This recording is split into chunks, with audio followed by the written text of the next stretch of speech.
7 hari setelah suamiku meninggal, aku diusir oleh ibu mertuaku. Mereka tertawa terbahak-bahak karena aku hanya mendapat warisan rumah tua di kampung.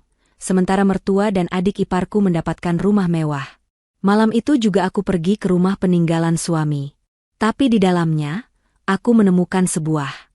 Sebelum ceritanya dimulai, silahkan tulis di kolom komentar dari daerah mana saja teman-teman yang menonton cerita ini.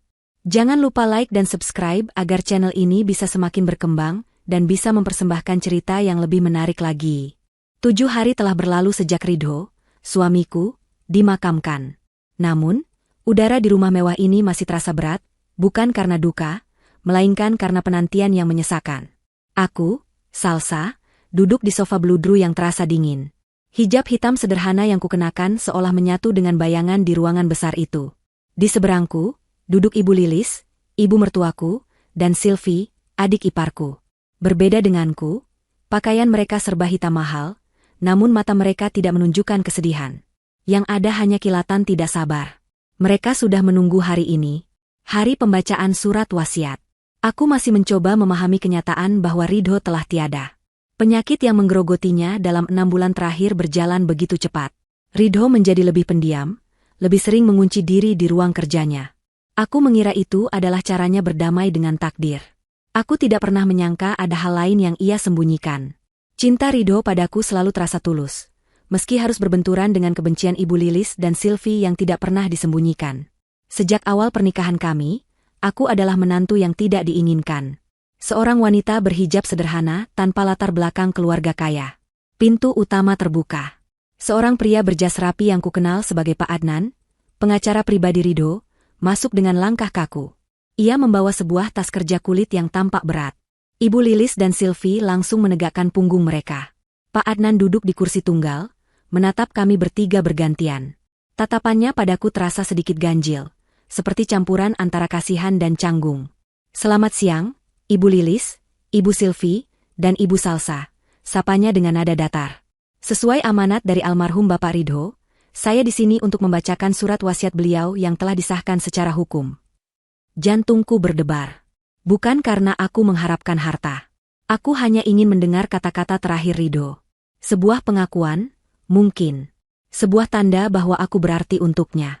Pak Adnan membuka tasnya, mengeluarkan sebuah amplop besar bersegel.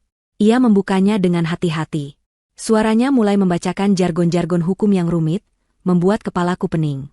Aku hanya menunduk, menatap jari-jariku yang saling bertaut. "Kita langsung ke bagian inti pembagian aset," kata Pak Adnan, berdeham pelan. "Untuk ibu saya tercinta, Ibu Lilis."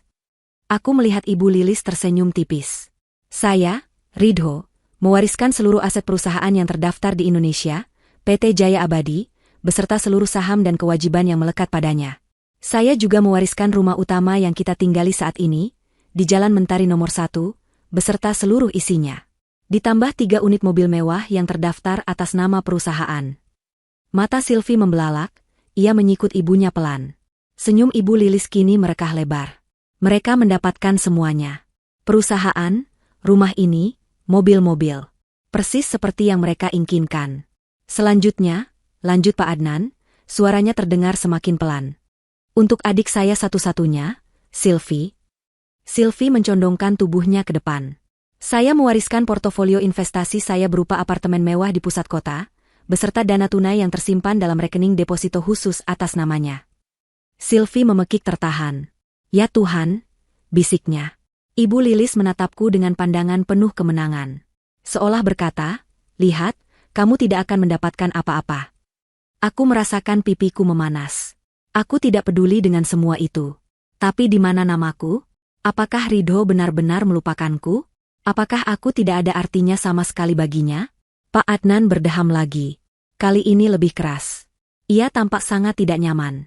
Dan terakhir. "Untuk istri saya tercinta, Salsa." Telingaku berdengung. Istri tercinta. Kata-kata itu terasa seperti tamparan. Saya mewariskan satu-satunya aset peninggalan kakek saya yang tersisa. Yaitu sebuah rumah tua yang berlokasi di Desa Sukamaju, Kabupaten Antara. Alamat lengkap terlampir.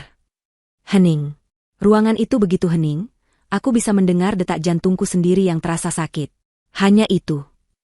Suara Sylvie memecah keheningan.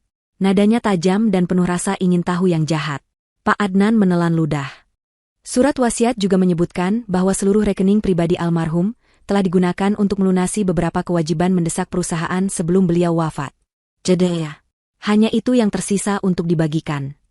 Lalu, sesuatu yang mengerikan terjadi. Ibu Lilis tertawa. Bukan tawa kecil, tapi tawa terbahak-bahak yang keras dan memekakan telinga. Tawa itu meledak begitu saja, seolah ia baru mendengar lelucon terbaik di dunia. Rumah tua, serunya di sela tawa. Di desa. Desa Sukamaju. Aku bahkan tidak tahu di mana tempat kumuh itu.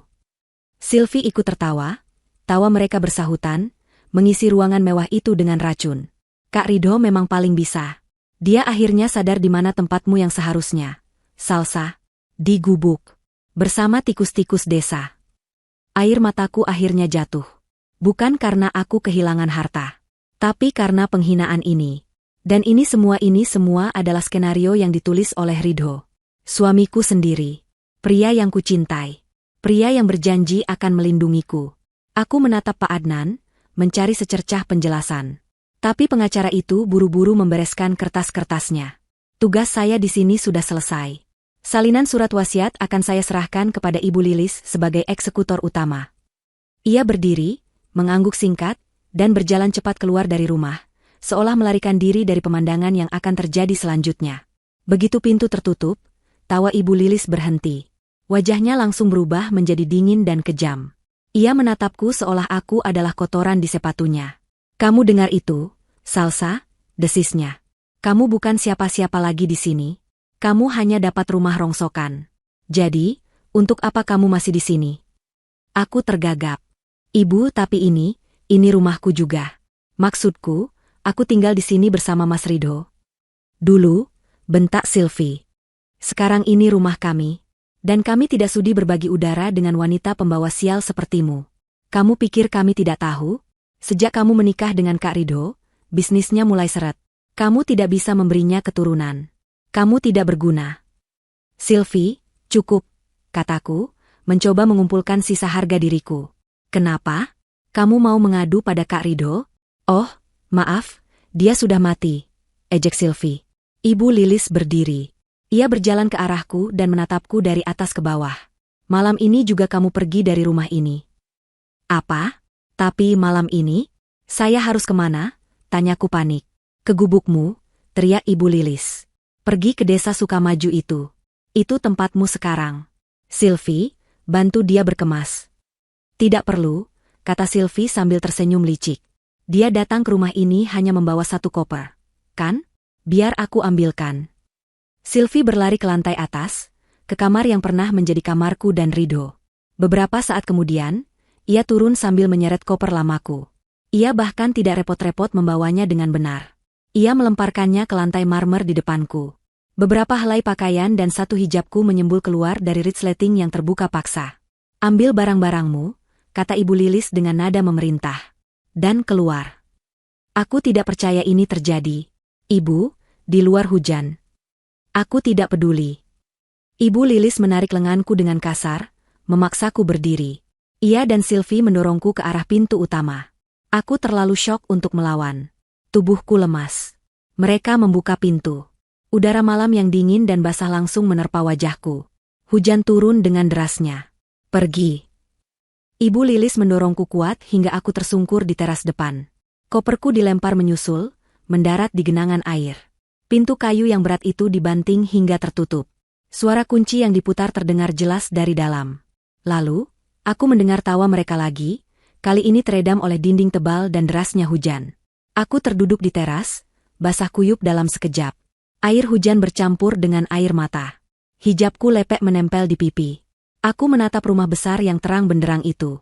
7 hari yang lalu, aku adalah nyonya di rumah ini. Hari ini, aku diusir seperti pengemis. Aku memandang alamat di secari kertas yang diberikan Pak Adnan tadi. Desa Sukamaju. Aku tidak tahu di mana itu. Aku tidak punya siapa-siapa lagi. Tapi aku tidak bisa diam di sini. Rasa sakit akibat pengkhianatan Ridho dan kekejaman mertuaku membakar sisa tenagaku. Aku berdiri dengan gemetar. Menyeret koperku yang basah, aku berjalan menembus hujan, menjauhi rumah itu, menuju jalan raya. Aku akan pergi ke terminal bus. Malam ini juga, aku akan pergi ke rumah rongsokan peninggalan suamiku. Terminal bus antar kota adalah sebuah neraka kecil di bumi. Bau solar, keringat, dan sampah bercampur menjadi satu. Suara klakson dan teriakan para kenek bersahutan, menciptakan kebisingan yang memekakkan telinga. Bagi Salsa, yang seumur hidupnya setelah menikah dihabiskan dalam kenyamanan yang steril, tempat ini adalah guncangan budaya yang brutal. Orang-orang menatapnya. Wanita berhijab basah kuyup, menyeret koper mahal yang kotor oleh lumpur, terlihat sangat tidak pada tempatnya. Dia menemukan loket bus yang menuju ke arah Kabupaten Antara. Desa Sukamaju, tanya petugas loket dengan kening berkerut. Bus kami tidak sampai sana, Mbak. Paling dekat turun di pertigaan Antara. Dari sana, Mbak harus cari ojek atau angkutan desa. Itu pun kalau masih ada. Salsa tidak punya pilihan. Dia membeli tiket untuk perjalanan semalam. Dia menghabiskan sisa uang tunai di dompetnya. Uang yang dia ambil beberapa hari lalu untuk membeli bunga tabur di makam Ridho. Ironis. Bus ekonomi itu penuh sesak dan panas. Salsa berhasil mendapatkan tempat duduk di dekat jendela yang sedikit retak. Dia meletakkan kopernya yang berat di kakinya, memeluknya erat-erat seolah itu adalah satu-satunya harta yang tersisa. Bus mulai berjalan, meninggalkan gemerlap lampu kota yang kejam. Perjalanan itu adalah siksaan panjang. Setiap guncangan di jalan berlubang terasa seperti guncangan di hatinya. Hujan masih turun, menciptakan garis-garis air di jendela yang buram. Salsa menempelkan keningnya yang berhijab di kaca yang dingin. Pikirannya melayang. Kenapa, Ridho? Kenapa kamu lakukan ini padaku? Pertanyaan itu terus berputar tanpa jawaban. Dia mencoba mengingat Ridho. Bukan Ridho yang sakit dan pendiam di akhir hayatnya, tapi Ridho yang dulu. Pria yang menatapnya dengan cinta saat akad nikah. Pria yang selalu membelanya saat Ibu Lilis menghinanya di meja makan. Pria yang akan membawakan semangkuk bubur hangat saat dia sakit. Semua kenangan itu terasa seperti kebohongan sekarang. Apakah cinta itu palsu? Apakah semua kebaikan itu hanya sandiwara? Surat wasiat itu adalah bukti yang tidak terbantahkan. Ridho telah merencanakan ini. Dia ingin aku menderita. Dia ingin aku terbuang. Air matanya mengalir lagi, tapi kali ini dalam diam. Dia tidak ingin menarik perhatian penumpang lain. Dia menahan isak tangisnya hingga dadanya terasa sesak. Tiba-tiba, sebuah kenangan melintas. Sekitar 6 bulan lalu, saat penyakit Ridho baru didiagnosis, tapi mereka masih menyembunyikannya. Mereka duduk di taman belakang rumah. Ridho tampak murung sambil memandangi kolam ikan. Salsa, katanya pelan, suaranya serak. Jika suatu hari aku melakukan sesuatu yang menyakitimu, sesuatu yang tidak masuk akal bagimu, berjanjilah satu hal. Salsa menoleh, menggenggam tangannya yang mulai kurus. Apa, Mas?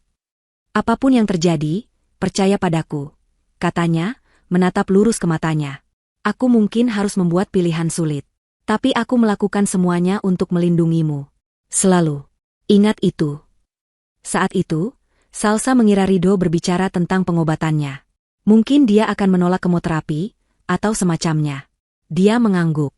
Aku selalu percaya padamu, Mas. Mengingat itu sekarang terasa seperti lelucon pahit. Melindungiku? Dengan cara apa? Dengan melemparku ke mertua yang kejam, dan memberiku rumah bobrok di antah berantah? Bagaimana mungkin itu bisa disebut perlindungan? Kata-kata itu kini terdengar hampa. Sebuah pengkhianatan di atas pengkhianatan lainnya. Bus terus melaju menembus kegelapan. Penumpang di sekitarnya tertidur dengan posisi yang tidak nyaman. Tapi Salsa tidak bisa memejamkan matanya. Dia terlalu takut. Takut akan masa depan. Takut akan apa yang menunggunya di desa asing itu. Matahari terbit ketika bus akhirnya melambat di tempat yang tampak seperti persimpangan jalan sepi di tengah hamparan sawah. Pertigaan Antara, teriak kenek. Salsa terbangun dari lamunannya. Dengan tubuh kaku dan sakit, dia turun dari bus. Udara pagi di desa terasa dingin dan bersih. Sangat berbeda dari kota. Bus itu langsung melaju, meninggalkannya sendirian di persimpangan. Hanya ada satu warung kecil yang tampaknya baru buka. Seorang bapak tua pemilik warung menatapnya dengan heran. Cari siapa, Neng? Desa Sukamaju, Pak. Di mana ya? Tanya Salsa, suaranya nyaris tak terdengar. Bapak itu menunjuk ke jalan setapak yang sempit dan berlumpur. Oh, jalan itu. Lurus saja, sekitar 3 kilometer. Tapi jalannya jelek, Neng. Tidak ada ojek yang mau ke sana kalau habis hujan begini. 3 kilometer. Sambil menyeret koper, Salsa menelan ludah. Di sana, apa ada rumah peninggalan? Rumah peninggalan? Bapak itu berpikir. Oh, maksud Neng, rumah hantu. Itu? Rumah besar di ujung kampung yang sudah kosong puluhan tahun? Milik orang kota dulu katanya. Jantung Salsa mencelos. Rumah hantu. Tentu saja. Itu sangat cocok dengan nasibnya sekarang. Dia mengucapkan terima kasih, lalu mulai berjalan. Perjuangan itu nyata. Roda kopernya tidak berguna di jalan berlumpur. Dia harus mengangkatnya, lalu berjalan beberapa langkah, menurunkannya lagi untuk istirahat. Hijabnya yang mulai mengering kini kotor oleh percikan lumpur. Pakaiannya lengket di badan. Setelah lebih dari 1 jam berjalan, melewati sawah dan kebun singkong, dia akhirnya melihat gerbang desa. Sukamaju. Sebuah desa kecil yang sunyi. Beberapa ibu yang sedang mencuci di sungai kecil, menatapnya dengan tatapan ingin tahu yang terang-terangan. Mereka berbisik-bisik.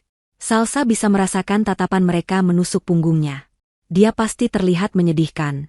Wanita kota, berhijab, menyeret koper di jalan berlumpur, menuju rumah angker. Dia terus berjalan mengikuti jalan setapak, hingga sampai di ujung desa. Di sana, di balik rimbunnya pohon-pohon besar, berdirilah rumah itu. Hatinya hancur berkeping-keping. Ini lebih buruk dari bayangannya. Rumah tua adalah kata yang terlalu sopan. Ini adalah reruntuhan. Catnya sudah mengelupas habis, memperlihatkan kayu-kayu yang lapuk. Halamannya dipenuhi ilalang setinggi pinggang. Beberapa jendela pecah, menyisakan lubang-lubang hitam yang menganga. Atapnya bocor di banyak tempat. Ini adalah warisannya. Ini adalah perlindungan yang Ridho janjikan. Salsa terduduk di tanah yang lembab di depan gerbang yang hampir roboh. Dia tidak punya tenaga lagi. Dia ingin menangis, tapi air matanya sudah kering. Dia merasa putus asa. Ibu Lilis dan Sylvie menang. Mereka mendapatkan segalanya. Dia mendapatkan ini, tumpukan sampah. Dia duduk di sana untuk waktu yang lama. Membiarkan nyamuk menggigitinya. Membiarkan keputusasaan merayapinya. Mungkin lebih baik dia mati saja di sini. Saat dia menunduk, matanya menangkap sesuatu di antara ilalang dekat teras. Sesuatu yang berwarna putih. Bunga. Bukan bunga liar. Dia bangkit perlahan, menyeret kakinya mendekat. Di sudut teras, di dalam sebuah pot terakota yang sudah pecah sebagian, tumbuh serumpun tanaman melati. Tanaman itu tampak terawat, kontras dengan kekacauan di sekitarnya. Daunnya hijau segar, dan beberapa kuncup bunga menebarkan aroma wangi yang samar. Aroma melati. Aroma yang sama dengan lilin yang diberikan Ridho padanya 6 bulan lalu. Tiba-tiba, sebuah lelucon konyol yang pernah dilontarkan Ridho terngiang di telinganya. Suatu malam, mereka menonton film tentang pasangan yang kehilangan segalanya. Ridho tertawa dan berkata, kalau suatu hari kita bangkrut dan harus tinggal di gubuk, jangan khawatir. Kunci rumah rahasia kita akan kutaruh di tempat paling aman. Di bawah pot melati. Salsa menertawakannya saat itu. Itu candaan yang konyol. Tapi sekarang, jantungnya mulai berdebar kencang, sangat kencang. Itu tidak mungkin. Itu hanya kebetulan. Tapi tangannya bergerak sendiri. Dengan gemetar, dia menyingkirkan ilalang. Dia meraih pot terakota yang berat itu. Dia mendorongnya sedikit. Di bawah pot itu, di celah ubin teras yang pecah, tergeletak sesuatu. Sesuatu yang dingin dan terbuat dari logam. Tangan Salsa gemetar hebat saat dia mengambilnya. Itu adalah sebuah kunci. Kunci kuningan yang besar, tua, dan sedikit berkarat. Dia menatap kunci di telapak tangannya, lalu menatap pintu kayu besar di depannya. Pintu itu tampak terkunci rapat. Rasa putus asanya menguap, digantikan oleh gelombang kebingungan yang luar biasa. Ini bukan kecerobohan. Ini bukan kelalaian. Pot melati itu. Kunci ini, candaan Ridho. Ini semua disengaja.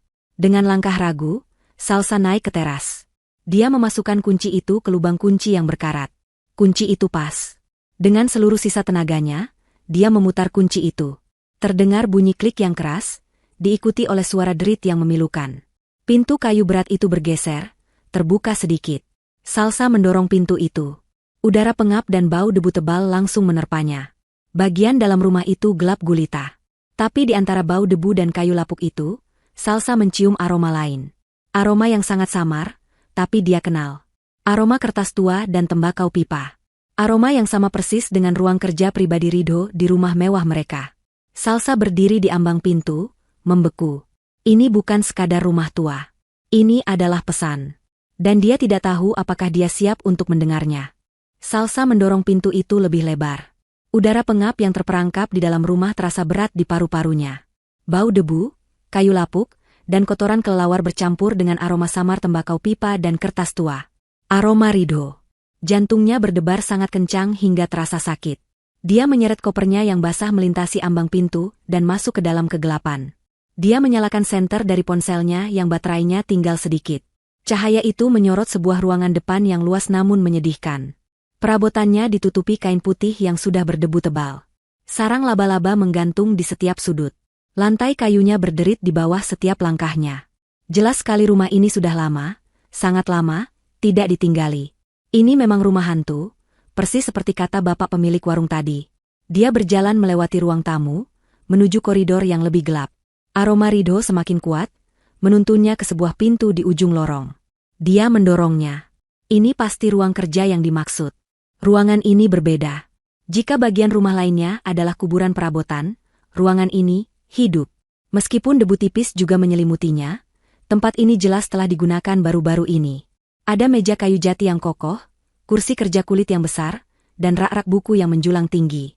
Di atas meja, ada tempat pipa rokok yang kosong, sumber dari aroma yang familiar itu. Disinilah Ridho menghabiskan waktunya, di rumah bobrok di tengah desa antah berantah ini. Kenapa? Apa yang dia lakukan di sini? Mata Salsa, yang dibantu oleh cahaya ponsel, menyapu dinding. Dan di sana, di dinding di seberang meja, tergantung sesuatu yang sangat tidak pada tempatnya.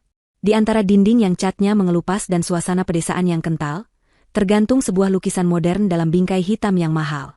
Lukisan cat minyak itu menggambarkan pemandangan kota yang mendung, sebuah jembatan besar yang melintasi sungai yang lebar.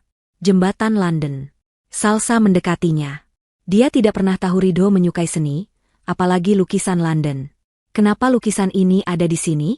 Di gubuk ini? Dia menyentuh bingkai itu. Terasa kokoh dan berat. Dia mencoba mengangkatnya, tapi lukisan itu tidak bergerak. Sepertinya menempel erat di dinding. Rasa penasaran mengalahkan rasa lelah dan sedihnya. Dia memeriksa sisi-sisinya. Dia menekan-nekan permukaan lukisan itu. Tidak ada yang aneh. Tapi firasatnya mengatakan ada sesuatu di baliknya. Ini terlalu janggal. Rumah bobrok, tapi ada ruang kerja tersembunyi. Ruang kerja tersembunyi, tapi ada lukisan London yang mahal. Dia teringat film-film spionase yang sering ditonton Ridho. Dengan ragu, dia mencoba menggeser lukisan itu ke kiri. Tidak bergerak. Ke kanan. Juga tidak bergerak. Dia mencoba menarik bagian bawahnya. Terdengar bunyi klik pelan. Lukisan itu terayun ke depan seperti sebuah pintu kecil, memperlihatkan sebuah kotak logam kelabu yang tertanam di dalam dinding. Sebuah brankas. Bukan brankas tua berkarat, tapi brankas digital modern dengan papan tombol angka. Salsa mundur selangkah.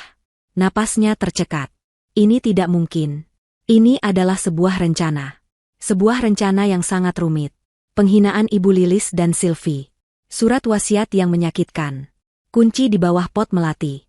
Dan sekarang, brankas di balik lukisan. Semuanya terhubung. Dia menatap papan tombol itu. Sandinya. Apa sandinya? Dia harus cepat.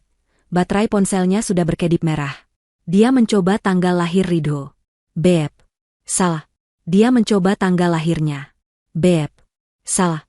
Dia mencoba tanggal mereka pertama kali bertemu. Beb. Salah. Dia mulai panik. Apalagi? Tanggal berapa? Dia menatap lukisan jembatan London itu. Tidak ada petunjuk. Dia mencoba berpikir seperti Ridho. Pria itu, walau romantis, adalah orang yang logis dan sentimental dengan caranya sendiri. Lalu dia teringat. Tanggal pernikahan mereka. Tentu saja. Itu adalah hari di mana hidup mereka secara resmi dimulai. Jari-jarinya yang gemetar menekan 6 digit angka itu. 16, bulan 12, tahun 2019. Terdengar bunyi bip yang panjang dan merdu, diikuti dengan suara klik mekanis yang memuaskan. Lampu kecil di brankas berubah menjadi hijau. Pintu brankas yang tebal itu terbuka sedikit. Salsa menahan napas. Dia membukanya lebar-lebar. Cahaya redup dari ponselnya menyinari bagian dalam brankas. Isinya kosong. Hampir kosong. Jantungnya yang tadi berdebar kencang, kini serasa jatuh ke perut. Tidak ada tumpukan uang. Tidak ada batang emas. Tidak ada sertifikat rumah mewah lain. Tidak ada surat yang menjelaskan semuanya. Di dalamnya hanya ada 3 benda. Yang pertama, sebotol air mineral ukuran sedang. Yang kedua, sebungkus biskuit gandum. Dan yang ketiga, sebuah amplop coklat kecil yang sudah lecek dan kotor. Rasa kecewa melandanya begitu hebat hingga kakinya lemas. Hanya ini? Air dan biskuit? Apakah Ridho pikir dia akan kelaparan di sini? Dia meraih amplop lecek itu. Amplop itu sangat tipis. Dia merobeknya dengan tidak sabar. Isinya bukan surat. Bukan cek. Itu adalah selembar kertas yang dicetak rapi. Kertas tebal dengan logo maskapai penerbangan internasional ternama. Itu adalah sebuah tiket. Salsa membacanya, lalu membacanya lagi, tidak percaya dengan apa yang dilihatnya. Itu adalah tiket pesawat first class. Satu arah. Dari Jakarta menuju London, Inggris. Nama penumpang, Nyonya Salsa. Jadwal keberangkatan, besok pagi. Pukul 7.30. Salsa terduduk di lantai berdebu. Ponselnya akhirnya mati, membuat ruangan itu gelap total. Dia duduk dalam kegelapan, memegang tiket itu di tangannya. Besok pagi. Ridho tidak hanya tahu dia akan diusir. Dia tahu kapan dia akan diusir. Dia mengatur waktu pembacaan surat wasiat dengan sempurna. Dia memastikan Salsa tidak punya pilihan lain selain datang ke rumah ini. Dia memastikan Salsa menemukan kunci ini. Dan dia memastikan Salsa menemukan tiket ini tepat waktu. Ini bukan hukuman.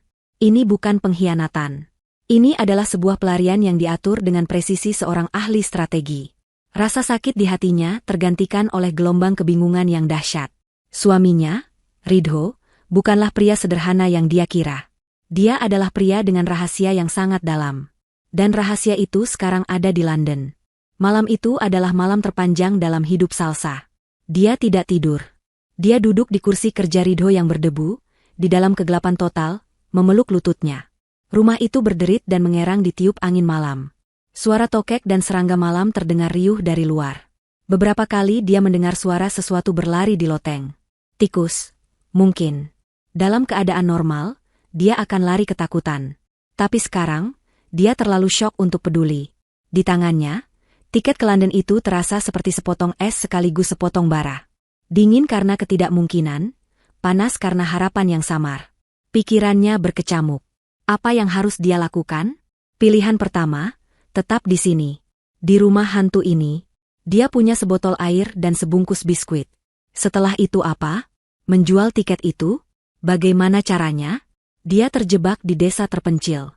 Dia harus berjalan 3 kilometer ke pertigaan, lalu naik bus kembali ke kota. Siapa yang mau membeli tiket atas nama Salsa dengan penerbangan kurang dari 12 jam lagi? Itu mustahil. Pilihan kedua, kembali ke kota. Kemana? Dia tidak punya keluarga lagi sejak ibunya meninggal. Teman-temannya adalah teman-teman dari lingkaran sosial Ridho, yang pasti sudah mendengar kabar, memalukan, tentang warisannya. Mereka tidak akan menolongnya.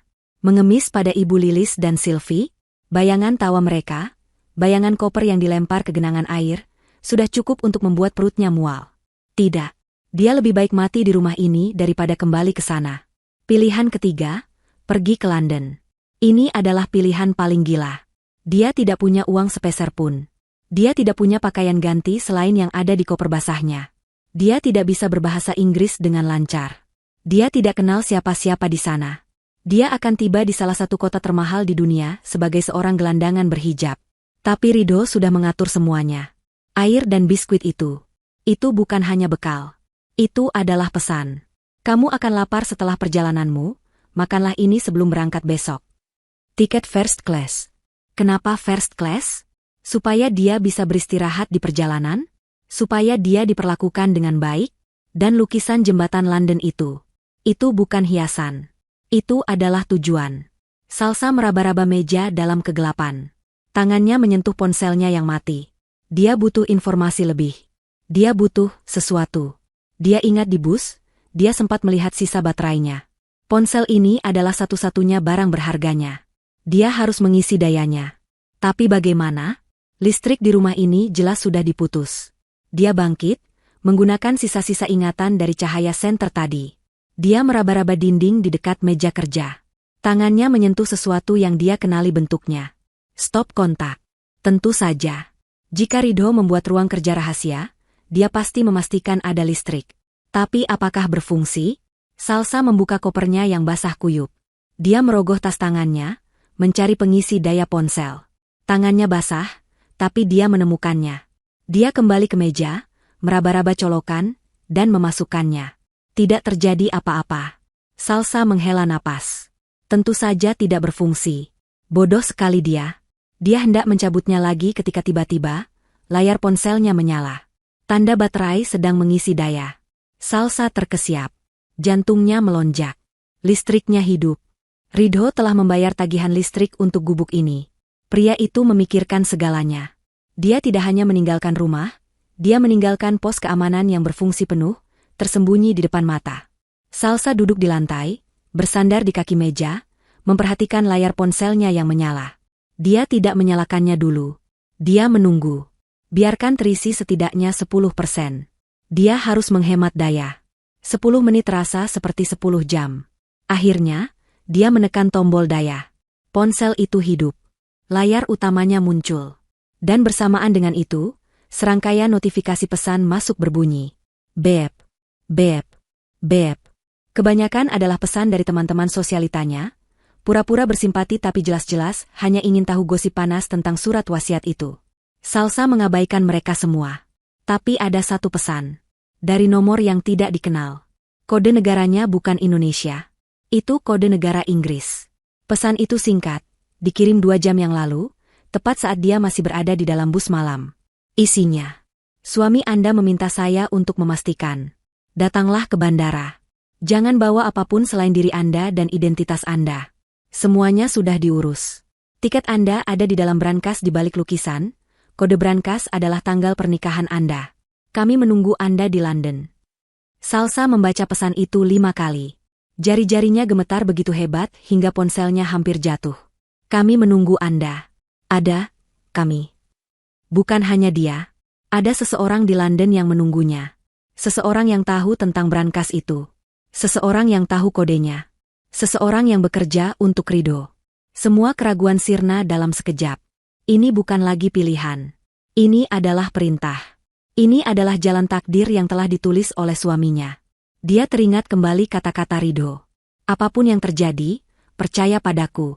Aku melakukan semuanya untuk melindungimu. Dia sekarang mengerti. Ridho tidak melindunginya dari Ibu Lilis dan Sylvie. Dia melindunginya dengan menggunakan keserakahan Ibu Lilis dan Sylvie. Dia tahu mereka akan mengusir Salsa. Dia tahu mereka akan melakukannya malam itu juga. Dia menggunakan kekejaman mereka sebagai pelatuk untuk meluncurkan rencana pelariannya. Salsa berdiri. Tubuhnya tidak lagi terasa lelah. Adrenalin membanjirinya. Dia melihat keluar jendela. Langit di timur sudah mulai memerah. Subuh akan segera tiba. Dia tidak punya banyak waktu. Penerbangannya jam 7:30 pagi. Perjalanan dari sini ke bandara di kota akan memakan waktu setidaknya 3 jam. Dia harus berangkat sekarang. Dia menyambar botol air dan biskuit. Dia memasukkannya ke dalam tas tangannya. Dia mengambil KTP, paspor lamanya, dia bersyukur dia menyimpannya, dan tiket itu. Hanya itu. Pesan itu bilang, jangan bawa apapun. Dia melihat ke koper basahnya. Pakaian-pakaian itu, hijab-hijabnya, semua kenangan tentang kehidupannya yang lama. Dia menutup resletingnya dan meninggalkannya begitu saja di tengah ruang kerja. Dia akan pergi persis seperti yang diminta, hanya dengan dirinya sendiri. Dia berjalan keluar dari rumah tua itu, tidak lagi merasa takut. Dia menutup pintu, tapi tidak menguncinya. Dia berjalan cepat melintasi halaman yang penuh ilalang, menuju jalan setapak berlumpur.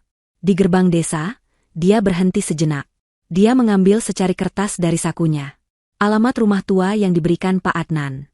Dengan korek api yang dia temukan di meja kerja Ridho, dia membakar kertas itu. Dia melihatnya menjadi abu, terbang tertiup angin pagi. Tidak ada jalan untuk kembali. Dia tidak tahu apa yang menunggunya di London. Dia tidak tahu siapa, kami, yang mengirim pesan itu. Dia tidak tahu rahasia apa yang Ridho sembunyikan. Tapi satu hal yang dia tahu pasti. Dia bukan lagi korban yang menangis di pinggir jalan. Dia adalah Salsa. Dan dia sedang dalam perjalanan untuk mengambil kembali takdirnya. Dia mulai berlari kecil menuju pertigaan jalan raya. Perjalanan kembali ke kota adalah kebalikan dari perjalanannya semalam. Jika semalam dia bergerak dalam selubung duka dan keputusasaan, Pagi ini dia bergerak didorong oleh adrenalin yang membara dan kebingungan yang akut. Salsa berhasil mendapatkan ojek dari pertigaan jalan raya. Dia tidak peduli tatapan aneh si tukang ojek saat wanita berhijab kotor ini memintanya mengebut ke terminal bus terdekat. Dia membayar pria itu dengan sisa uang terakhir dari dompetnya, menyisakan hanya beberapa lembar ribuan yang tidak akan cukup bahkan untuk membeli air minum. Dia menaiki bus pertama menuju kota, tidak peduli bus itu penuh sesak. Dia berdiri di dekat pintu, berpegangan erat, mengabaikan bau keringat dan tatapan curiga penumpang lain. Pikirannya hanya terfokus pada jam. Dia harus tiba di bandara sebelum pukul 6.30. Bus merangkak dalam kemacetan pagi. Jantung Salsa serasa mau copot. Dia terus-menerus melihat jam di ponselnya yang dayanya dia hemat. Pukul 6. Pukul 6:15. Akhirnya, bus tiba di terminal kota. Dia melompat turun bahkan sebelum bus berhenti sempurna dan berlari ke pangkalan ojek di luar. Bandara. Cepat, Pak. Saya bisa ketinggalan pesawat, teriaknya panik. Dia tidak punya uang untuk membayarnya. Dia hanya bisa berjanji. Pak, tolong saya. Dompet saya hilang. Tapi saya harus naik pesawat ini. Nanti di sana, saya tidak tahu. Tolong, Pak. Mungkin karena melihat kepanikan murni di matanya, atau mungkin karena Iba melihat keadaannya yang menyedihkan, tukang ojek itu mengangguk. Naik, Neng. Kita coba kejar. Pria itu membelah jalanan kota yang padat seperti orang gila. Salsa memejamkan mata dan berdoa. Dia tiba di gerbang keberangkatan bandara pukul 7 pagi. 30 menit sebelum panggilan terakhir. Dia berterima kasih pada tukang ojek itu, berjanji akan mencari cara membayarnya suatu hari nanti. Dia berlari masuk ke dalam terminal yang megah. Tempat ini sangat kontras dengan penampilannya. Hijabnya kotor oleh lumpur kering. Pakaiannya lepek dan bau. Wajahnya pucat dan kuyu. Orang-orang menatapnya, memberi jalan dengan pandangan jijik dan heran. Dia mengabaikan mereka semua. Dia menemukan counter check-in maskapai yang tertera di tiketnya. Antrean penumpang first class kosong. Tentu saja. Salsa melangkah maju. Petugas wanita yang cantik dan wangi itu tersenyum, namun senyumnya sedikit membeku saat melihat penampilan Salsa. Ya, Ibu. Ada yang bisa saya bantu? Tanyanya, suaranya sopan namun matanya menilainya dari atas ke bawah. Saya mau check-in, kata Salsa, suaranya gemetar. Dia menyodorkan paspor lamanya yang sedikit lecek dan tiket yang tercetak di kertas biasa.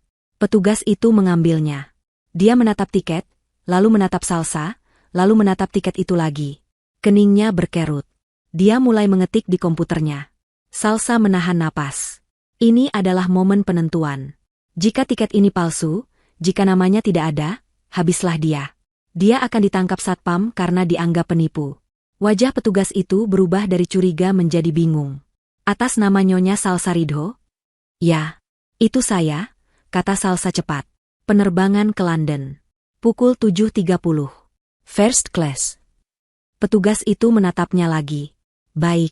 Apakah Ibu membawa bagasi? Tidak. Hanya ini, kata Salsa, menunjuk tas tangannya yang kecil. Kecurigaan petugas itu kembali. Penumpang first class. Perjalanan internasional satu arah, tanpa bagasi, dan penampilan seperti ini. Ini adalah 100 tanda bahaya bagi petugas imigrasi. Petugas itu mengangkat telepon. Mohon tunggu sebentar, Ibu. Dia berbicara pelan ke telepon, matanya tidak pernah lepas dari Salsa. Salsa merasa ingin pingsan. Ini akhirnya. Ini jebakan. Seorang pria berjas, sepertinya manajer senior, datang. Dia berbicara sebentar dengan petugas tadi, lalu menatap Salsa. Selamat pagi, Nyonya Salsa. Kami melihat pemesanan Anda sudah lunas terkonfirmasi. Hanya saja, ini pemesanan yang tidak biasa. Dipesan satu arah, tanpa bagasi. Suami saya, almarhum suami saya yang mengaturnya, bisik Salsa. Ini darurat. Saya harus pergi. Manajer itu menatapnya lama.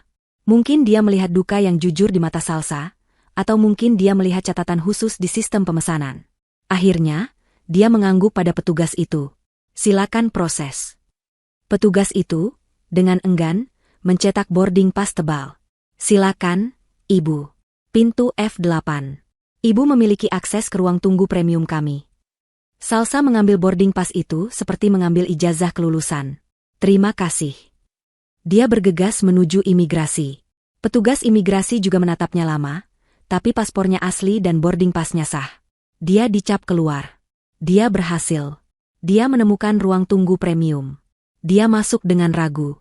Tempat itu mewah, sunyi, penuh dengan pebisnis yang membaca koran dan minum kopi. Mereka semua menatapnya saat dia masuk. Salsa merasa seperti kuman di atas piring porselen yang bersih. Dia tidak peduli. Dia melihat papan petunjuk toilet. Dia bergegas masuk. Di dalam toilet pribadi yang mewah, dia mengunci pintu dan menatap cermin. Wajah yang balas menatapnya adalah wajah orang asing. Pucat, mata merah, hijab berantakan. Dia membuka keran air hangat, mengambil sabun wangi, dan mulai mencuci wajah dan tangannya. Dia membersihkan noda lumpur di gamisnya sebisa mungkin. Dia merapikan hijabnya. Dia tidak terlihat bagus, tapi setidaknya dia terlihat seperti manusia. Dia keluar tepat saat panggilan terakhir untuk penerbangannya diumumkan. Dia berjalan ke pintu F8. Dia menunjukkan boarding pass-nya. Petugas itu menyobeknya. "Selamat menikmati penerbangan Anda, Nyonya." Salsa berjalan menyusuri lorong belalai gajah, jantungnya berdebar di setiap langkah. Dia melewati barisan penumpang kelas ekonomi yang mengantre. Dia berbelok ke pintu khusus first class. Seorang pramugari yang sangat ramah menyambutnya dengan senyum tulus. "Selamat pagi, Nyonya Salsa. Selamat datang. Silakan, tempat duduk Anda di 1A." Salsa masuk ke dalam kabin. Itu bukan sekadar kursi. Itu adalah sebuah ruangan kecil pribadi, dengan pintu geser, televisi besar, dan kursi berlapis kulit yang bisa menjadi tempat tidur. Salsa duduk dengan canggung. Rasanya salah. 12 jam lalu, dia duduk di bus ekonomi yang bau solar. "Boleh saya tawarkan minuman sebelum lepas landas, Nyonya Salsa? Mungkin segelas sampanye atau jus jeruk." "Air putih saja." "Terima kasih," bisik Salsa. Pramugari itu tersenyum dan segera kembali dengan sebotol air mineral dingin. Pesawat mulai bergerak. Salsa mencengkeram erat lengan kursi. Saat pesawat lepas landas, mendorongnya kembali ke kursi, air matanya menetes. Dia meninggalkan Indonesia. Dia meninggalkan tanah airnya, meninggalkan makam Ridho, meninggalkan hidupnya yang hancur. Dia terbang menuju sesuatu yang tidak dia ketahui sama sekali. Sepanjang penerbangan 14 jam itu, Salsa tidak bisa tidur. Dia terlalu tegang, terlalu cemas. Pramugari menawarinya makanan-makanan mahal yang namanya tidak bisa dia ucapkan. Dia hanya makan sedikit roti dan buah. Sisa waktunya dihabiskan untuk menatap awan di luar jendela. Pikirannya berpacu. Dia memutar ulang setiap kejadian. Tawa Ibu Lilis dan Sylvie. Itu terasa begitu jauh sekarang. Surat wasiat itu pasti palsu. Bukan palsu secara hukum, tapi palsu dalam niat. Itu adalah umpan. Umpan untuk mengeluarkan Salsa dari sarang ular. Tapi apa yang menantinya di London? Siapa? Kami, yang mengirim pesan itu? Apakah ini sindikat kejahatan? Apakah Ridho terlibat utang besar dan menjualnya? Tidak. Tidak mungkin. Ridho tidak akan melakukan itu. Pesan itu berbunyi, semuanya sudah diurus. Apa yang diurus? Lalu dia teringat kata-kata Ridho. "Aku melakukan semuanya untuk melindungimu." Melindunginya dari apa? Dari Ibu Lilis dan Sylvie? Mereka memang kejam, tapi tidak sampai mengancam nyawanya. Pasti ada sesuatu yang lebih besar. Sesuatu yang Ridho sembunyikan. Sesuatu yang sangat gelap sehingga Ridho harus mengirim istrinya ke belahan dunia lain dengan cara yang sangat dramatis. Kecemasan baru mencengkeramnya. Bagaimana jika Ibu Lilis dan Sylvie hanyalah masalah kecil? Bagaimana jika masalah sebenarnya jauh lebih berbahaya? "Kita akan segera mendarat di Bandara Heathrow, London," suara kapten pilot terdengar dari pengeras suara. Suhu udara di London saat ini 8 derajat Celcius, dengan hujan ringan. 8 derajat. Salsa menatap gamis tipisnya. Dia akan mati kedinginan. Pesawat mendarat dengan mulus. Jantung Salsa terasa seperti akan melompat keluar dari dadanya. Ini dia. Dia mengucapkan terima kasih kepada pramugari dan berjalan keluar dari pesawat. Dia mengikuti kerumunan, mengikuti papan petunjuk, kedatangan, atau arrivals. Bandara ini luar biasa besar. Dia merasa seperti semut. Dia melewati bagian imigrasi Inggris. Petugas itu menatap paspor dan tiket satu arahnya dengan curiga, tapi dia melihat sesuatu di sistem dan akhirnya mengecap paspornya. "Selamat datang di Inggris." Salsa berjalan menuju area pengambilan bagasi. Dia melihat orang-orang menunggu koper mereka berputar di sabuk konveyor. Dia tidak punya apa-apa untuk ditunggu. Dia berjalan lurus melewatinya, menuju pintu keluar, tidak ada yang dideklarasikan. Dia mendorong pintu otomatis. Dan dia masuk ke aula kedatangan. Ratusan orang berkerumun. Berteriak. Berpelukan. Menangis. Papan-papan nama dipegang tinggi-tinggi. Suara pengumuman dalam bahasa Inggris yang cepat terdengar di mana-mana. Salsa membeku di tempat. Dia sendirian. Dia tidak kenal siapa-siapa. Dia tidak tahu harus berbuat apa. Dia adalah seorang wanita berhijab yang kuyu, di tengah keramaian kota paling asing di dunia. Dia tersesat. Salsa berdiri mematung di pintu keluar aula kedatangan. Kekacauan di sekitarnya terasa memekakan telinga.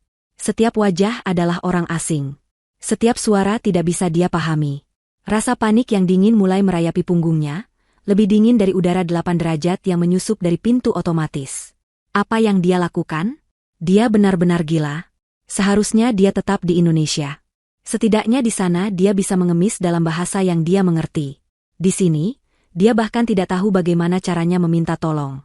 Pesan itu, kami menunggu Anda. Dia memaksa matanya untuk fokus. Dia mulai memindai lautan wajah, mencari seseorang yang mungkin terlihat seperti sedang mencari orang tersesat. Dia melihat puluhan pengemudi berjas memegang papan nama. Mr. Smith. Dr. Patel. Keluarga Johnson. Tidak ada yang untuknya. Tentu saja tidak. Ini semua adalah kesalahan besar. Dia hendak berbalik, mungkin untuk duduk di lantai di sudut dan menangis, ketika matanya menangkap sesuatu. Di tengah kerumunan, sedikit jauh dari yang lain, berdiri seorang pria. Dia sangat tinggi, Kaukasia, dengan rambut perak yang disisir rapi. Dia mengenakan jas abu-abu yang tampak sangat mahal dan mantel hitam panjang. Dia tidak terlihat cemas atau terburu-buru. Dia hanya berdiri di sana dengan ketenangan yang berwibawa. Dan di tangannya, dia memegang sebuah papan kecil yang elegan, terbuat dari kulit hitam. Di atasnya, tertulis dengan huruf emas yang rapi. Nyonya Salsarido. Dunia salsa berhenti berputar. Itu namanya. Namanya. Bukan hanya salsa. Tapi Nyonya Salsarido. Sebuah gelar yang menegaskan statusnya. Pria itu melihatnya. Mata mereka bertemu. Salsa melihat mata biru pucat yang tajam namun tidak mengancam. Pria itu tidak tersenyum. Tapi dia sedikit mengangkat dagunya. Sebuah isyarat pengakuan. Dia sepertinya tidak terkejut sama sekali dengan penampilan Salsa. Dia tidak peduli dengan hijab yang kotor atau gamis yang lecek. Dia melihatnya seolah dia sudah menduga kedatangan Salsa dalam kondisi persis seperti ini. Salsa mulai berjalan. Setiap langkah terasa berat, seolah dia berjalan di dalam air. Kakinya gemetar. Ini nyata. Pria ini nyata. Nama itu nyata. Dia berhenti tepat di depan pria itu. Dia harus mendongak untuk menatap wajahnya. Saya Salsa, bisiknya. Suaranya serak dan pecah. Pria itu tersenyum tipis. Itu bukan senyum kasihan. Itu adalah senyum penuh hormat. Hormat yang tulus. Sesuatu yang sudah lama tidak Salsa terima, bahkan dari mertuanya sendiri. Pria itu membungkukkan badannya sedikit. Sebuah gerakan yang sopan dan formal. Lalu, dalam bahasa Indonesia yang fasih dan jelas, meskipun dengan aksen asing yang kental, dia mengucapkan 7 kata. 7 kata yang memecahkan realitas Salsa dan membangunnya kembali dari awal. Selamat datang, Nyonya. Ini semua warisan Anda yang sesungguhnya. Salsa terdiam. Syok. Dia pasti salah dengar.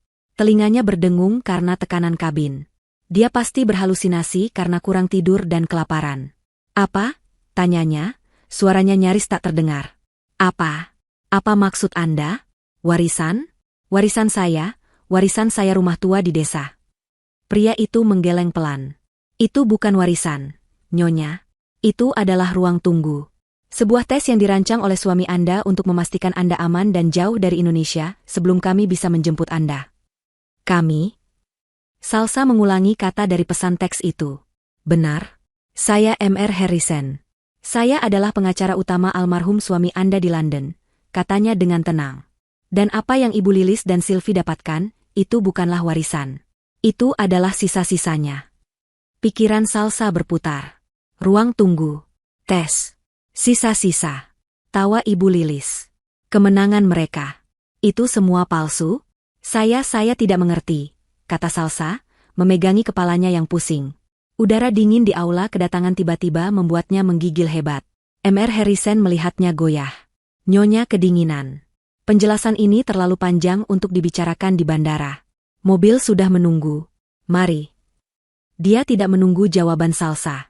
Dia berbalik dan mulai berjalan dengan langkah panjang. Dia bergerak dengan keyakinan seseorang yang terbiasa memimpin. Salsa, tanpa pikir panjang, mengikutinya seperti anak itik mengikuti induknya. Dia adalah satu-satunya hal yang masuk akal di dunia yang gila ini. Mr. Harrison tidak membawanya ke area taksi biasa. Dia membawanya melewati pintu khusus menuju tempat parkir pribadi. Di sana, di bawah langit London yang kelabu, sebuah mobil sedan hitam berhenti.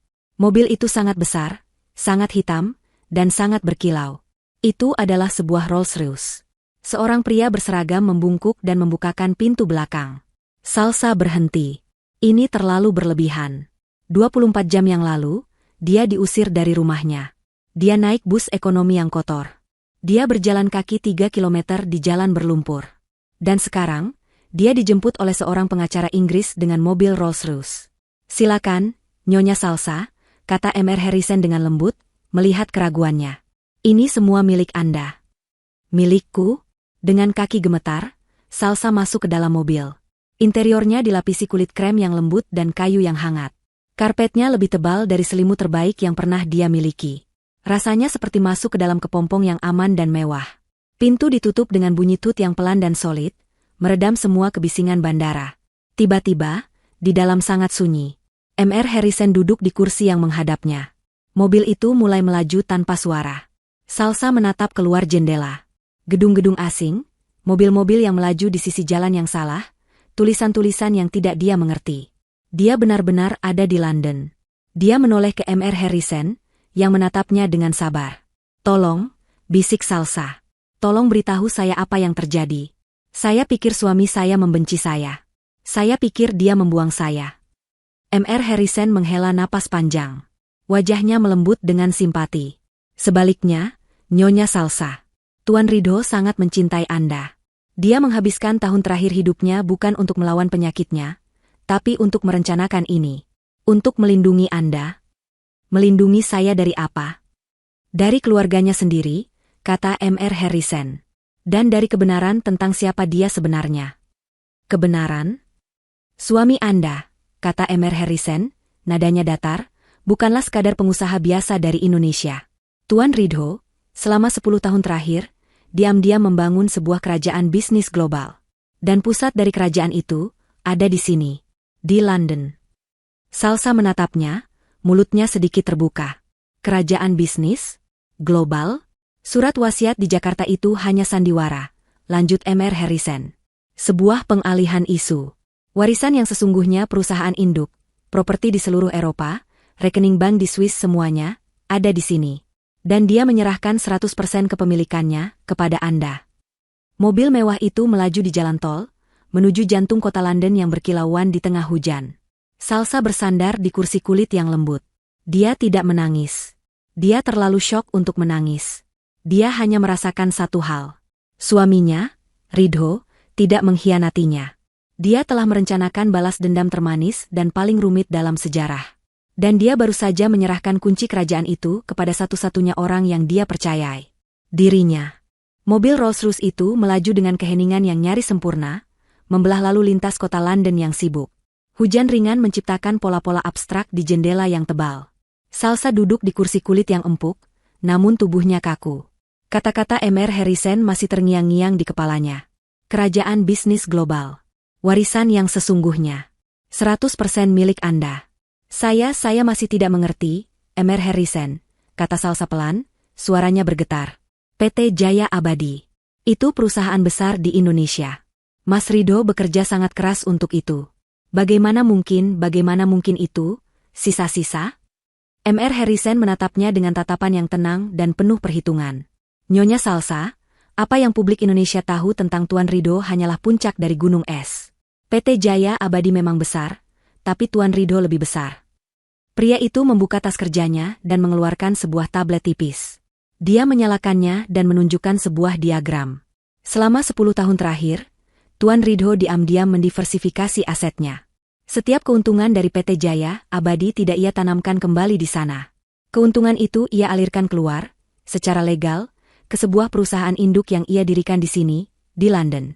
Perusahaan ini, RS Global Holdings, adalah brankas utamanya. Salsa menatap nama itu.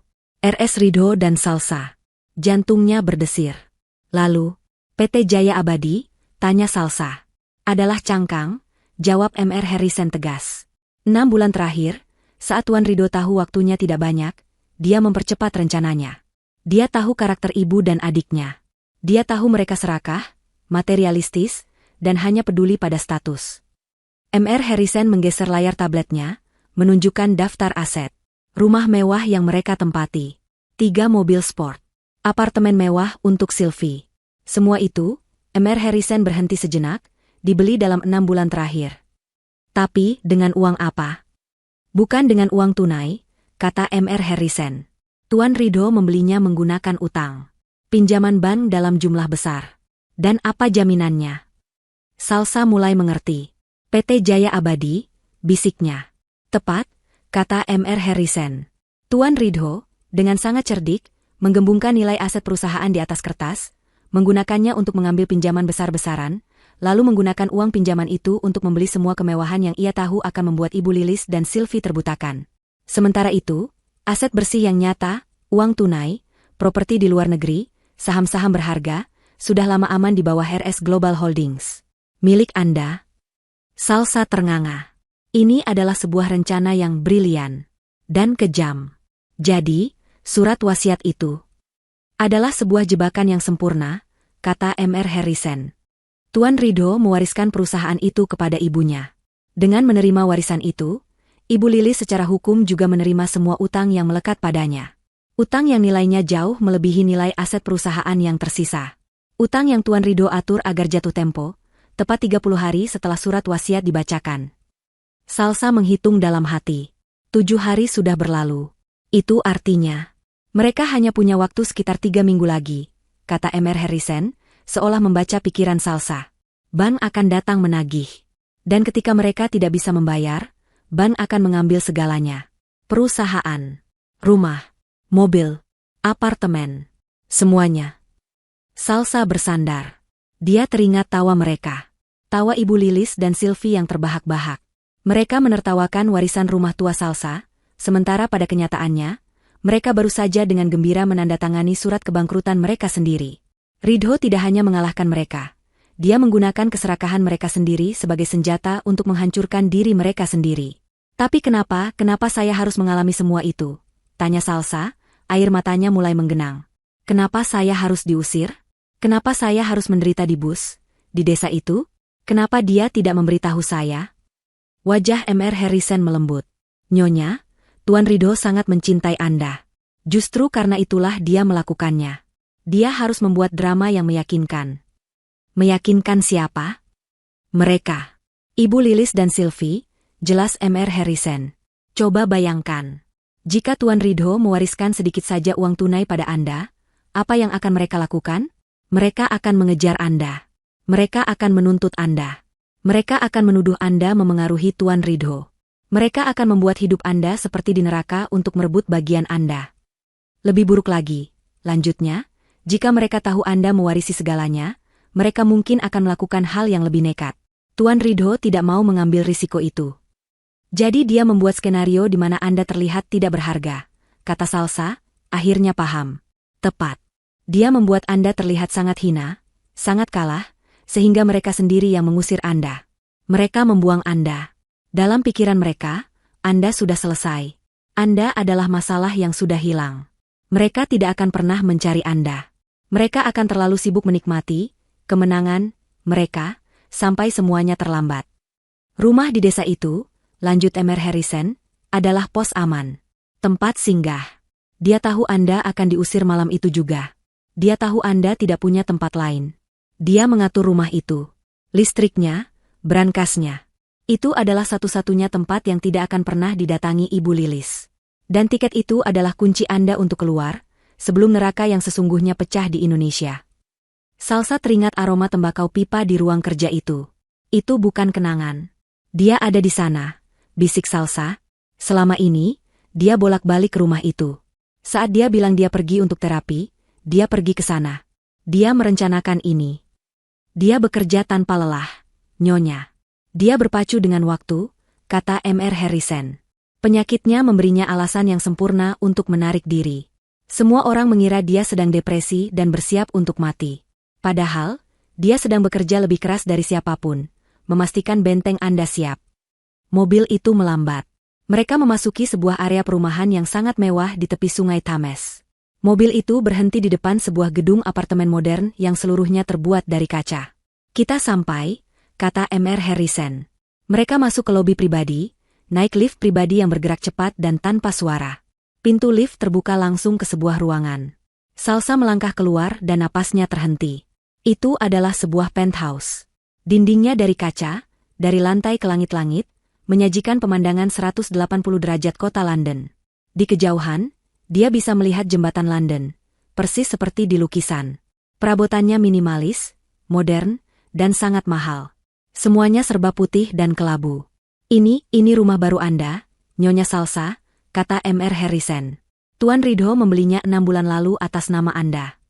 Salsa berjalan linglung ke arah jendela kaca. Dia bisa melihat seluruh kota di bawah kakinya.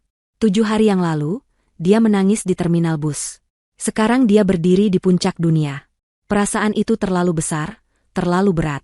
Saya tidak tahu harus berbuat apa, bisik Salsa. Ini terlalu banyak. Kerajaan bisnis? CEO? Saya tidak tahu apa-apa tentang itu. Saya hanya istrinya. Tuan Ridho tahu itu, kata Mr. Harrison dengan lembut. Dia tahu Anda akan bingung. Dia tahu Anda akan takut. Dan dia tahu Anda akan memiliki banyak pertanyaan yang hanya bisa dia jawab. Salsa menoleh. Apa maksud Anda? Mr. Harrison berjalan ke sebuah meja kerja elegan di sudut ruangan. Di atasnya, sebuah laptop tipis sudah terbuka. Layarnya gelap. Tuan Ridho adalah pria yang sangat teliti, kata Mr. Harrison. Dia tidak akan meninggalkan Anda tanpa panduan. Dia meninggalkan satu pesan terakhir untuk Anda. Mr. Harrison menyentuh trackpad laptop itu. Layarnya menyala. Sebuah file video sudah siap di tengah layar. Foto thumbnail video itu adalah wajah suaminya. Saya akan memberi Anda waktu pribadi, Nyonya, kata Mr. Harrison, berjalan menuju pintu lift.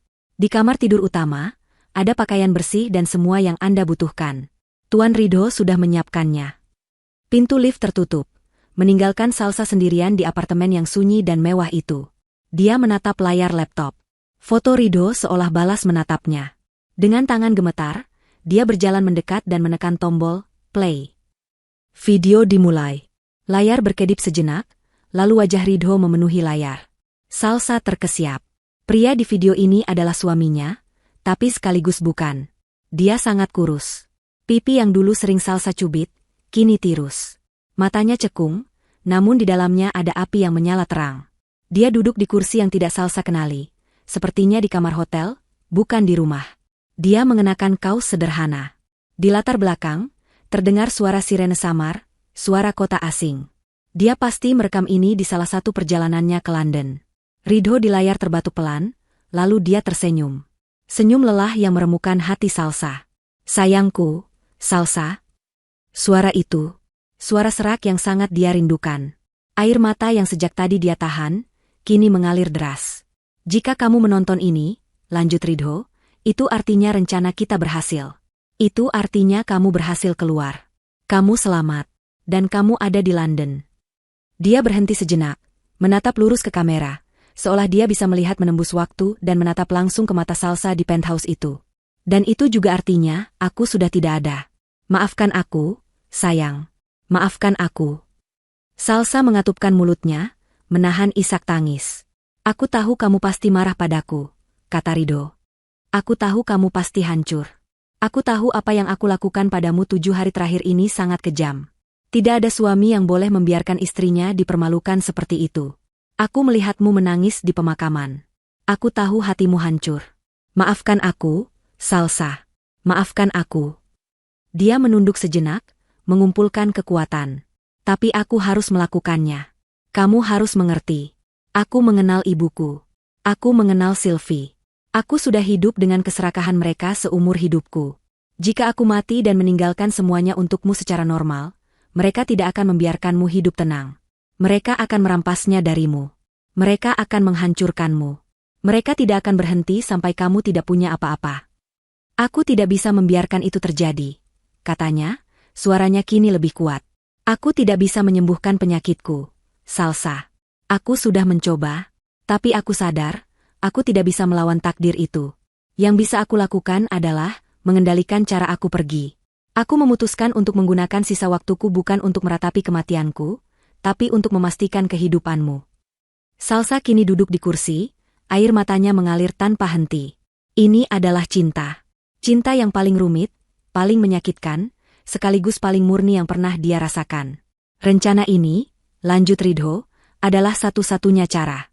Aku harus membuat mereka membencimu. Aku harus membuat mereka membuangmu. Aku harus membuat mereka percaya bahwa kamu adalah sampah yang tidak berharga.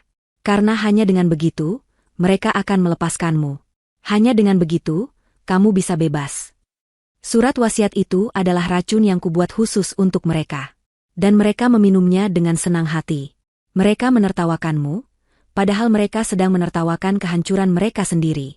Saat ini, mereka sedang berpesta di atas kapal yang sedang tenggelam. Dan aku memberi mereka tiket VIP untuk itu. Ada kilatan tajam di mata Ridho. Kilatan kemarahan yang belum pernah Salsa lihat sebelumnya. Mereka mendapatkan apa yang mereka inginkan. Salsa, desisnya. Pameran. Status. Rumah mewah. Mobil cepat. Mereka mendapatkan cangkangnya. Kamu mendapatkan apa yang pantas kamu dapatkan. Kamu mendapatkan masa depan. Kamu mendapatkan segalanya. Dia terbatuk lagi, kali ini lebih lama. Dia mengambil segelas air. RS Global Holdings. Itu milikmu. Semuanya milikmu. Aku tahu ini menakutkan. Kamu mungkin berpikir kamu tidak bisa. Tapi kamu bisa, Salsa. Kamu adalah wanita terkuat yang pernah aku kenal. Kamu menemaniku. Kamu sabar menghadapi ibuku bertahun-tahun. Kamu lebih kuat dari yang kamu kira. Mr. Harrison akan membantumu. Lanjutnya. Dia orang terbaik. Percayalah padanya seperti kamu percaya padaku. Dia akan mengajarimu. Kamu tidak perlu menjalankannya sendirian. Tapi itu milikmu. Itu adalah perisaimu. Itu adalah bentengmu. Tidak akan ada lagi yang bisa mengusirmu. Tidak akan ada lagi yang bisa melemparkan kopermu ke jalan. Kamu aman sekarang. Layar menjadi buram karena air mata Salsa. Hiduplah, Salsa, bisik Ridho. Hiduplah dengan baik. Jangan biarkan kenangan tentang aku menahanmu. Berdukalah, tapi jangan terlalu lama. Aku ingin kamu bahagia. Beli baju yang kamu suka. Kelilingi dunia. Jatuh cintalah lagi jika kamu mau. Salsa menggeleng kuat. Tidak. Bisiknya ke layar. Ridho tersenyum, seolah tahu apa yang Salsa pikirkan. Tidak apa-apa. Aku hanya ingin kamu hidup. Hiduplah untuk kita berdua. Jadilah kuat, sayangku. Jadilah ratu yang seharusnya. Dia menatap kamera untuk waktu yang lama. Aku harus pergi. Aku lelah. Aku mencintaimu, Salsa. Lebih dari yang kamu tahu. Selalu. Video itu berakhir. Layar menjadi hitam. Salsa menunduk, meletakkan kepalanya di atas meja, dan menangis. Dia menangis terseduh-seduh. Dia menangis untuk suaminya yang telah tiada. Dia menangis untuk rasa sakit yang dia alami. Dia menangis untuk cinta luar biasa yang baru saja dia pahami sepenuhnya. Dia menangis untuk kelegaan karena pengkhianatannya ternyata adalah perlindungan terbesar. Dia menangis untuk waktu yang lama. Mengeluarkan semua ketakutan, semua kesedihan, semua kebingungan. Ketika air matanya habis, dia mengangkat kepalanya. Dia berjalan ke kamar mandi, membasuh wajahnya. Dia melihat ke cermin. Mata merah, bengkak. Tapi tatapannya berbeda. Rasa takut itu hilang. Kebingungan itu hilang. Dia pergi ke kamar tidur utama. Seperti yang dikatakan Mr. Harrison, di atas tempat tidur besar itu, tertata rapi beberapa set pakaian baru. Gamis yang elegan, celana kain, blus, dan beberapa hijab baru yang indah. Semuanya dalam warna-warna yang tenang. Ukurannya pas. Ridho bahkan tahu ukurannya. Dia mandi air hangat, membersihkan sisa-sisa lumpur desa Sukamaju dan debu terminal. Dia mengenakan pakaian bersih. Hijab baru yang lembut membingkai wajahnya. Dia merasa seperti terlahir kembali. Dia berjalan kembali ke ruang tamu. Dia menatap pemandangan kota London yang kini mulai gemerlapan oleh lampu malam. Dia bukan lagi korban. Dia bukan lagi wanita yang diusir. Dia adalah Salsa, pemilik RS Global Holdings. Lift berbunyi pelan. Pintu terbuka. Mr. Harrison melangkah masuk. Dia melihat Salsa. Dia melihat perubahan di matanya. Dia mengangguk pelan. "Anda sudah siap, Nyonya?" tanyanya. Salsa mengangguk. Wajahnya tenang. "Apa yang harus saya lakukan pertama kali?" Mr. Harrison tersenyum tipis. Sebuah senyum bangga. "Pertama, Anda harus makan dan istirahat. Sebuah jet lag yang panjang baru saja Anda alami. Saya sudah memesan makan malam untuk Anda." Dia kemudian berjalan ke meja dan meletakkan sebuah map kulit yang sangat tebal. "Besok," katanya, "kita akan meninjau semua aset Anda. Dan lusa, Anda akan memimpin rapat dewan direksi pertama Anda sebagai pemilik dan CEO baru. Selamat datang di kehidupan baru Anda, Nyonya Salsa." 3 minggu berlalu di Indonesia. Bagi Ibu Lilis dan Sylvie, ini adalah 3 minggu terindah dalam hidup mereka. Berita tentang surat wasiat Ridho, di mana mereka mendapatkan segalanya dan Salsa tidak mendapatkan apa-apa, menyebar seperti api di kalangan sosialita. Mereka dielu-elukan. Mereka adalah pemenangnya. Ibu Lilis, dari yang tadinya hanya ibu seorang pengusaha, kini menjadi pemilik perusahaan. Sylvie, dari adik yang manja, kini menjadi wanita muda kaya raya dengan apartemen dan rekening bank yang gemuk. Mereka menghabiskan waktu dengan berpesta, berbelanja, dan merenovasi rumah mewah itu agar lebih sesuai dengan selera mereka yang baru. Mereka memecat semua pelayan lama yang mereka anggap terlalu setia pada Salsa, menggantinya dengan yang baru. Setiap hari adalah perayaan. "Aku masih tidak percaya Kak Ridho akhirnya sadar," kata Sylvie suatu sore, sambil mencoba gaun baru di depan cermin. Dia akhirnya tahu siapa keluarga yang sebenarnya. Wanita kampung itu benar-benar enyah. Ibu Lilis mengangguk, sambil menikmati teh sorenya di teras. "Tentu saja. Darah lebih kental dari air. Salsa itu hanya parasit. Sekarang kita bebas." Untuk merayakan kebebasan dan status baru mereka, Ibu Lilis memutuskan untuk mengadakan pesta terbesar yang pernah ada di rumah itu. Ini bukan hanya pesta, ini adalah penobatan dirinya sebagai ratu baru di lingkaran sosial mereka. Dia mengundang semua orang. Pengusaha, pejabat, dan tentu saja, semua wanita sosialita yang dulu sering memandangnya sebelah mata. Malam pesta itu tiba. Rumah itu bermandikan cahaya. Musik jazz mengalun. Catering bintang 5 menyajikan sampanye dan makanan-makanan mahal. Ibu Lilis mengenakan gaun malam berwarna merah marun yang mencolok, perhiasan berlian baru berkilauan di leher dan pergelangan tangannya. Sylvie, tak mau kalah, mengenakan gaun perak yang gemerlapan. "Selamat, Lilis. Kamu terlihat luar biasa," puji seorang tamu. "Tentu saja. Menjadi pemimpin perusahaan membuatku bercahaya," jawab Ibu Lilis dengan tawa angkuh. Dia mengangkat gelasnya. "Teman-teman," serunya, meminta perhatian. Musik berhenti sejenak. "Terima kasih sudah datang. Mari kita bersulang. Bersulang untuk kehidupan baru, untuk masa depan yang cerah, dan untuk menyingkirkan semua sampah di masa lalu." Para tamu bersorak dan bertepuk tangan, meski beberapa dari mereka saling berbisik tentang betapa kasarnya ucapan itu. Tepat saat Ibu Lilis hendak meminum sampanyenya, bel pintu berbunyi. Bukan bunyi bel biasa, tapi bunyi yang ditekan berkali-kali, keras, dan tidak sabar. Ibu Lilis berdecak kesal. Siapa sih yang tidak sopan itu? Satpam. Satpam berlari tergopoh-gopoh ke gerbang. Beberapa saat kemudian, gerbang itu terbuka paksa. Sekelompok orang masuk. Ada sekitar 10 orang. Mereka tidak mengenakan pakaian pesta. Mereka mengenakan jas hitam yang kaku dan wajah yang sangat serius. Mereka berjalan lurus melewati taman, menuju teras tempat pesta berlangsung. Musik berhenti total. Semua mata tertuju pada mereka. "Siapa kalian?" bentak Ibu Lilis, merasa dipermalukan. "Kalian tidak diundang." Seorang pria di barisan depan, yang paling tua dan berkacamata, melangkah maju. Dia tidak gentar ditatap ratusan tamu. "Selamat malam. Nama saya Bima. Saya perwakilan dari konsorsium bank kreditur," katanya dengan suara datar dan keras. "Apakah saya berbicara dengan Ibu Lilis, pemilik baru dan penanggung jawab PT Jaya Abadi?" Jantung Ibu Lilis berdebar sedikit. "Ya, saya pemiliknya. Ada apa ini?" "Saya sedang mengadakan pesta." "Pesta Anda harus berakhir, Ibu," kata Pak Bima. "Kami di sini untuk memberitahukan secara resmi bahwa pinjaman besar atas nama PT Jaya Abadi telah jatuh tempo hari ini. Kami telah mengirimkan 3 kali surat peringatan yang tidak pernah Anda balas." "Pinjaman? Omong kosong apa ini?" tawa Ibu Lilis gugup. Perusahaan saya sehat. Kami kaya. Pak Bima menggeleng pelan. Perusahaan Anda bangkrut, Ibu. Almarhum Tuan Ridho menggunakan seluruh aset perusahaan, termasuk rumah ini, sebagai jaminan atas pinjaman yang sangat besar. Pinjaman itu digunakan untuk membeli, ya. Pak Bima memandang berkeliling. Semua kemewahan ini. Dan utang itu tidak pernah dibayar. Seluruh tamu menahan napas. Beberapa mulai mengeluarkan ponsel mereka, merekam. Tidak mungkin, jerit Sylvie. Kak Ridho tidak mungkin meninggalkan utang. Dia kaya. Dia dulu kaya, koreksi Pak Bima. Tapi semua aset bersihnya telah dialihkan. Yang tersisa untuk Anda hanyalah utang. Sesuai surat wasiat yang Anda terima, dengan menerima aset, Anda juga menerima kewajiban. Dan kewajiban Anda saat ini bernilai 3 kali lipat dari nilai rumah dan perusahaan ini. Wajah Ibu Lilis menjadi pucat pasi. Tidak, ini bohong. Ini pasti akal-akalan Salsa. Wanita licik itu. Pak Bima tidak menggubrisnya.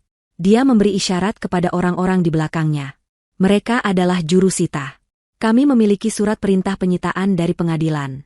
Kami akan menyita rumah ini, seluruh isinya, dan semua kendaraan yang terdaftar atas nama perusahaan. Malam ini juga. Tidak, teriak Ibu Lilis. Para jurusita mulai bergerak masuk ke dalam rumah. Mereka mengabaikan para tamu yang terkejut. Mereka mulai menempelkan stiker, disita, di atas lukisan, di sofa bludru, di televisi layar datar yang besar. Pergi dari rumah saya, raung Ibu Lilis, mencoba mendorong salah satu petugas. Ini bukan lagi rumah Anda, Ibu, kata Pak Bima dengan dingin. Anda punya waktu 30 menit untuk mengemasi barang-barang pribadi Anda. Setelah itu, kami akan mengunci gerbang. 30 menit, pekik Sylvie. Tasku, perhiasanku, mobilku. Sylvie berlari ke garasi. Dia menjerit ngeri. Mobil sport barunya sudah dinaikkan ke atas truk derek. Jangan, turunkan. Itu mobilku. Seorang petugas lain menghampirinya. Maaf, Nona. Mobil ini dibeli atas nama perusahaan. Ini milik bank sekarang. Seluruh pesta berubah menjadi kekacauan. Para tamu, yang tadinya memuji-muji, kini berbisik-bisik dan tertawa di balik tangan mereka. Ini adalah skandal terbesar tahun ini. Mereka merekam wajah Ibu Lilis yang histeris dan Sylvie yang menangis meraung-raung. Dalam sekejap, status yang mereka banggakan hancur lebur. Ibu Lilis dan Sylvie, dalam kepanikan, berlari ke kamar mereka.